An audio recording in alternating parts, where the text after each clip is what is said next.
In the summer of 1952, Li Zongfu had the most challenging engagement of his life. You might remember him as the extremely young but highly experienced former child soldier turned battalion commander who was plucked off a battlefield in 1950 and sent to Vietnam in the dead of night. And he vanished from his division so completely that all his divisional commander could say to him was, I have no idea where you're going, but I can tell it's going to be very harsh. Lee was exceptionally good at his job. He was kept with CMAG for 2 straight years without sending him home. But in 1952, as Northern Vietnam's rainy season was approaching and the campaigning season was ending, his CO said to him, everybody else on the staff has been back for home leave. You need to go. And Li Zongfu protested, look, I don't even know where home is anymore. I left when I was 13. I haven't had word from my family in years. The letters that I send back to my home village in Jiangsu just get returned. And the CO said to him, pack your bags. You're going on leave. Don't worry. I'm bringing you back. I'm not done with you. But you need to go and decompress and take care of your family business. So Li Zongfu did it as he was told. He went back to his home village and he asked around, and finally he got a line on his mom and his younger brothers. They had moved without leaving a forwarding address. Remember, friends, China had been in decades of internal warfare at this point, but Li tracked them down. He used his savings to fix them up, repair their house, and then when his leave was over, he went back down to the Guangzhou military district to await rotation back to Vietnam. When he got there, again, he received a cryptic, somewhat disturbing message. This time, it told him to report to the military district's General Political Department Organizational Office. Friends, in China, organization has a double meaning. The organization can also mean the party. So Li Zongfu found himself in the uncomfortable position of being literally called on the carpet by the head man in the military district for party affairs. That didn't necessarily mean something bad, but since Li Zongfu was not in any trouble that he knew of, he couldn't think why in the world they would want him unless they had got it into their heads that he was some sort of political problem child. Friends, this could happen. In those days, out of nowhere, somebody might say your name in the wrong tone of voice in the wrong quarters, and you might be tagged as some sort of nebulous political dissident, and it would be up to you to prove your innocence. So Lee must have walked into this office with a certain sense of foreboding. And there, the brigadier general equivalent who greeted him said with zero preamble, Li Zongfu, 26 years old, unmarried. We're going to change that. What? Yes, friends, Li Zongfu was about to be set up by the General Political Department. Lee stammered, I'm a soldier, sir. I don't know any girls. And the officer congenially said, you don't need to know any girls. We have many files.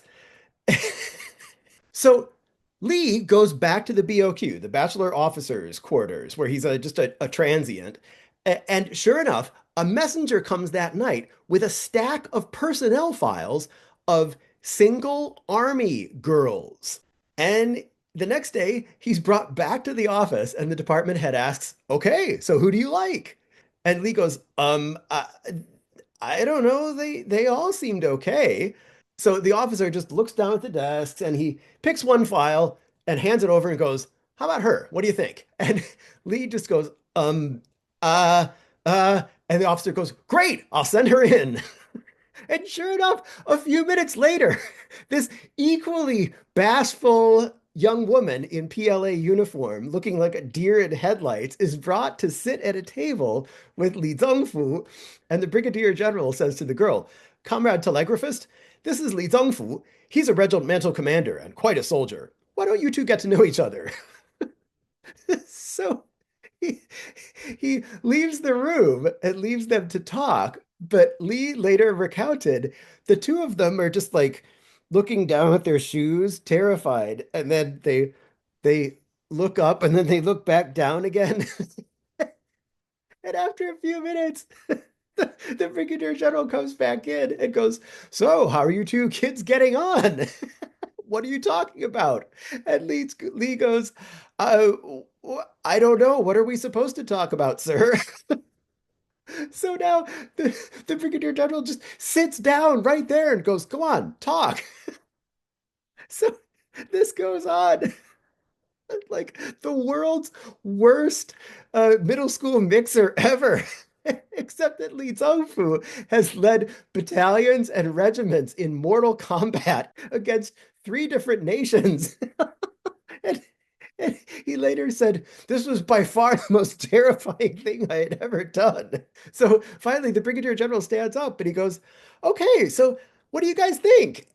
And they're both like, uh, and then the general says, "Okay, since you have nothing to say, I'll take that as a yes." And then he he gave the hand and arm signal for advance, and he goes, "It's all set then." And around 2 weeks later, they were married. Friends, this kills me. This would be the most awesome how we met story ever. I mean, which is cooler? We met on Bumble, or we were set up by the General Political Department of the People's Liberation Army. Second, I love it because this is the most older Chinese person thing ever. There are stories that I'm not at liberty to share, but back in my day, in my youth, marriage among Chinese people, at least party members, was a fairly matter-of-fact affair. And you know what? They turned out great. Later on, when Li Zongfu was giving this interview, he looks back and he goes, "And you know, really, things between us turned out pretty well," which is like 1950s Chinese guy speak for it was a marriage made in heaven. Finally, what I love about this is so illustrative. Notice how the matchmaking function in the PLA is first not considered out of court for the PLA's business at all. First, because it's the party and party members subordinate everything to the party, at least in theory.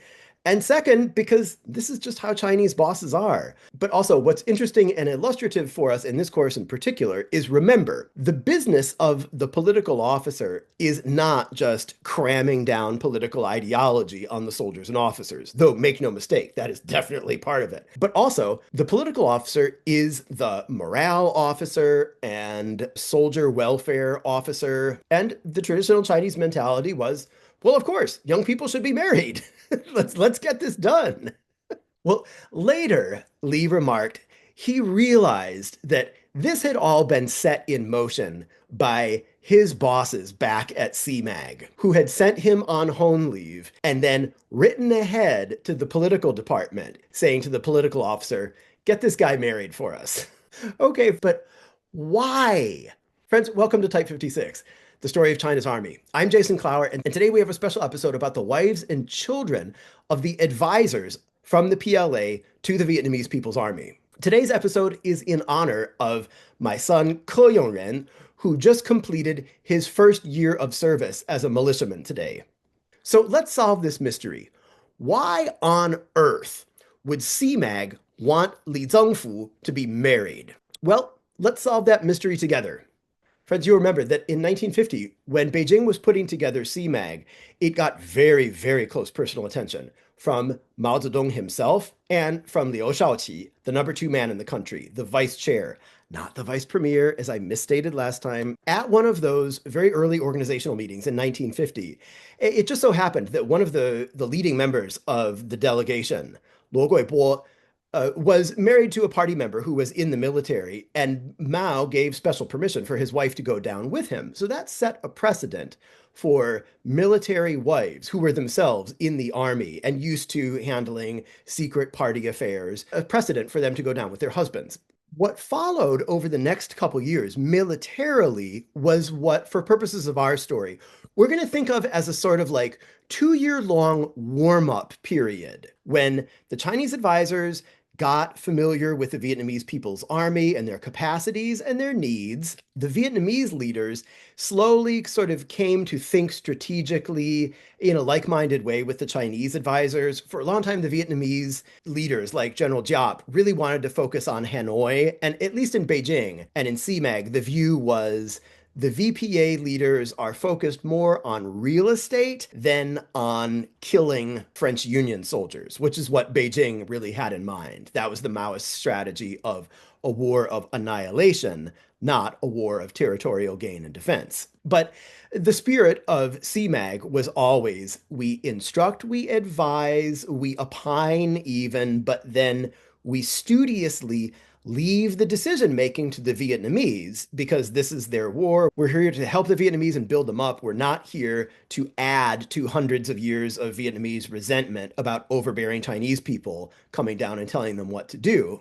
And so, between 1950 and 1952, after an initially very successful campaign to sort of take over the very border of northern Vietnam, or what was then called Tonkin, with southern China, after a very successful campaign at that, things slowed down then, and there was a kind of 2-year learning period. The Vietnamese leadership and their Chinese advisors set their sights now on the Northwest, the neighborhood that we will come to know lots and lots about as we get into the Battle of Dien Bien Phu. And over those 2 years, CMAG internally figured out which personnel were working out well, people like Li Zengfu, and then it rotated out lower performers and they rotated in newer people and they kind of refined the profile of the sort of Chinese advisor that they wanted down there. And so it came to pass that in June of 1952, an officer in Gansu, of all places, was summoned to Beijing, where he was about to learn that he was one of the next batch of advisors to Vietnam. In Beijing, all officers being sent down to Vietnam at battalion level and above were put through a kind of orientation that by now had taken a pretty familiar shape. They had a meeting with Liu Shaoqi, the vice chair, and the head of the Communist Party's International Liaison Bureau. More about them later. And on this day, because June in Beijing is very stifling, and because these were important people, and Liu Shaoqi wanted to make the atmosphere of the meeting kind of jovial and upbeat, he ordered that everybody be served ice cream. Well, the account that Xu Fashan later gave of the meeting that they had with Liu Shaoqi indicates that this was now quite a rote message that Liu was delivering every summer to these guys. It was like his standard speech now. This is going to be a hard and dangerous assignment. People will die, and no one back home will ever know what they did, but it will be a glorious death, and it will mean something for the country because, make no mistake, we still have to fight the imperialists. And we can either fight the imperialists down in someone else's country, or we can fight them up here in our own country again, on our own soil. And Liu asked them, what do you think? Would you rather that I deploy you handful down to this hardship post in Vietnam? Or would you rather that I command hundreds and thousands of your PLA brothers to fight them right here on the soil of the motherland? And they're all like, send us, sir. And he's like, okay, that's what I thought. And then he reminded them, as usual, to be humble and respectful of the Vietnamese, to advise, but don't be bossy, because they're there to build relationships with the Vietnamese and construct a spirit of fraternal socialism. Then in Xu's account, Liu added one thing that I've never seen before in an account of one of these meetings. I think maybe it was new in summer 1952, and I think I know why. Liu ended on kind of like a lighter note after all the talk about death, and he brought in a little humorous element. He said, and when you're down in Vietnam, you'll meet plenty of Vietnamese female comrades too. And if feelings develop between you, that's fine. You'd be free to marry. And your Vietnamese wife, if she were willing to come back here, could move back to China with you.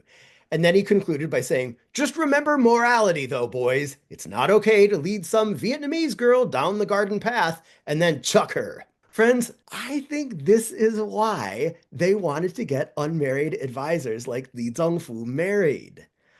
I think that probably the fraternal socialist relations between the Chinese advisors and their Vietnamese comrades had sort of transcended fraternality. I think maybe they had gotten quite social. And I wouldn't be completely surprised if some regimental advisor had rotated back to China only for Beijing to then get a complaint from the VPA that their advisor had left one of their female comrades in trouble down south. Well, one way or another, it looks to me like in summer 1952, there was a not so gentle push from Beijing and the general political department to get the advisors down south either safely married or if they were already married, get their wives down there with them. One of the men going down to Vietnam with Xu Fa-shan was Dong Ren. He was a divisional chief of staff in the 131st Division. He'd been sent to a mid-career academy in Wuhan for further professional training. If you think back to the larger course timeline, 1952, this is just the time when the PLA is starting to emphasize educating its officer corps.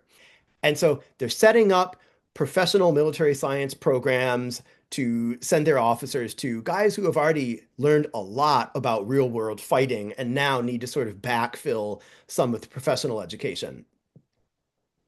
So the 131st Division sent Dong Ren there, and something happened that epitomized exactly why PLA units did not like sending good officers for schooling. Namely, their best personnel would get talent spotted at the academy and then stripped away and assigned to some other unit.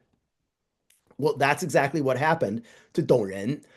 He must have impressed somebody at the academy because when they finished up in late June, his class's supervising officer called him over and said, "You're being sent to Vietnam as an advisor." Dong was surprised, not happy, and the officer said, "Don't argue, it's already been decided." And Dong Ren sputters, but my division's in Guangzhou.